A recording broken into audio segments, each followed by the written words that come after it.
ഈ ബാങ്കുകളിലും മറ്റ് സ്ഥാപനങ്ങളിലൊക്കെ നമ്മൾ പണം നിക്ഷേപിക്കുമ്പോൾ അതിന് സോഴ്സ് കാണിക്കേണ്ടതായിട്ടുണ്ടോ? ഇനി ഇതുമായിട്ട് ബന്ധപ്പെട്ടിട്ട് നിങ്ങൾക്കൊരു ഇൻകം ടാക്സ് നോട്ടീസ് വരാൻ സാധ്യതയുണ്ടോ?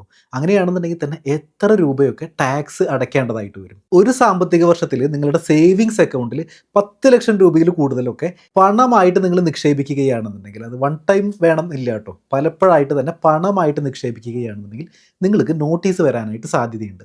അങ്ങനെ നോട്ടീസ് വരികയാണെന്നുണ്ടെങ്കിൽ നിങ്ങൾ സോഴ്സും കാണിക്കേണ്ടതായിട്ട് വരും. ഇനി എത്ര രൂപ ടാക്സ് അടയ്ക്കേണ്ടി വരും എന്ന് ചോദിക്കുകയാണെന്നുണ്ടെങ്കിൽ, നിങ്ങളുടെ ആ ക്യാഷ് ഡെപ്പോസിറ്റിന്റെ സോഴ്സ് ഒരു വരുമാനവുമായിട്ടാണ് ബന്ധപ്പെട്ട് നിൽക്കുന്നതെങ്കിൽ നിങ്ങൾ ടാക്സ് അടയ്ക്കേണ്ടതായിട്ട് വരും. ഉദാഹരണത്തിന് ഒരു ലാൻഡ് സെയിലുമായി ബന്ധപ്പെട്ടാണ്, അല്ലെങ്കിൽ ഒരു ബിസിനസ് ട്രാൻസാക്ഷനുമായിട്ട് ബന്ധപ്പെട്ടിട്ടാണ് ആ ക്യാഷ് ഡെപ്പോസിറ്റ് വന്നിരിക്കുന്നതെങ്കിൽ അവിടെ ഒരു ടാക്സ് വരാനുള്ള സാധ്യത വളരെ കൂടുതലാണ്. അതല്ല, ഒരു വരുമാനവുമായി ബന്ധമില്ലാത്ത ഒരു സംഭവമാണെന്ന് കരുതും, അതായത് നിങ്ങൾക്ക് ഒരു ഗിഫ്റ്റ് ആയിട്ട് ലഭിച്ചിരിക്കുകയാണ്, അങ്ങനെയാണെന്നുണ്ടെങ്കിൽ നിങ്ങൾ ടാക്സ് അടയ്ക്കേണ്ടതായിട്ട് വരില്ല. അങ്ങനെയാണെങ്കിൽ പോലും ആ ഒരു ഇടപാടിന്റെ ലിമിറ്റ് 2,00,000 രൂപയിൽ കൂടുതലാണെന്നുണ്ടെങ്കിൽ നിങ്ങൾക്ക് ചിലപ്പോൾ ഈക്വൽ എമൗണ്ട് ഒക്കെ പെനാൽറ്റി വരാനായിട്ട് സാധ്യതയുണ്ട്. കുറച്ച് കോംപ്ലിക്കേറ്റഡ് ആയിട്ടുള്ള ഒരു മാറ്ററാണ് ഈ ക്യാഷ് ഡെപ്പോസിറ്റും ഇൻകം ടാക്സും എന്നുള്ളത്. അപ്പോൾ ഇതിനെക്കുറിച്ച് വളരെ ഡീറ്റെയിൽ ആയിട്ടുള്ള ഒരു വീഡിയോ നമ്മൾ യൂട്യൂബിൽ റിലീസ് ചെയ്തിട്ടുണ്ട്. അപ്പോൾ കൂടുതൽ അറിയാനായിട്ട് നിങ്ങൾക്ക് തീർച്ചയായിട്ടും ആ ഒരു വീഡിയോ ഒന്ന് കണ്ടു നോക്കുക.